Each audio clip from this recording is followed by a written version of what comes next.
আসসালামু আলাইকুম দর্শক, আমি আজকে শরীফ খান। আজ আপনাদের সাথে একটা গুরুত্বপূর্ণ বিষয় আলোচনা করব।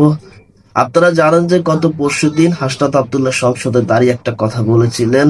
সে কথাটা হচ্ছে, সব বাহিনী দিয়ে যদি তদন্ত করে 1 টাকা দুর্নীতির অভিযোগ তার বিরুদ্ধে বাইর করতে পারে, তাহলে সে দল থেকে ইস্তফা দিবে এবং জেল খাটবে।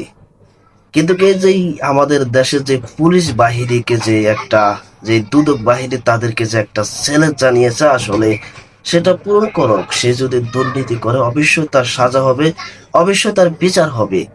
কিন্তু হাসনাত আব্দুল্লাহ সব থেকে বড় কথা, সংসদে দাঁড়িয়ে এমন একটা কথা, যে এই কথা আসলে শোনার মতো কথা। এরকম এমপি প্রত্যেকটা জেলায় আর প্রত্যেকটা দেশে দরকার রে ভাই। যদি এরকম এমপি যদি আমাদের এলাকায় থাকতো, সোনাগাজী এরিয়া, তাহলে হয়তো যে এই মুসাবু যে রেকর্ডারটা ভেঙে গিয়েছে, যেটার কারণে হাজার হাজার মানুষ তারা তাদের বাসস্থান হারিয়ে ফেলছে, হয়তো সেখান থেকে তারা মুক্তি পাইতো। এরকম এমপি সব জেলায় সব মানুষ পায় না, খুবই হাতে গোনা কয়েকজন পায়। খুব দারুণ কথা বলেছেন, ধন্যবাদ।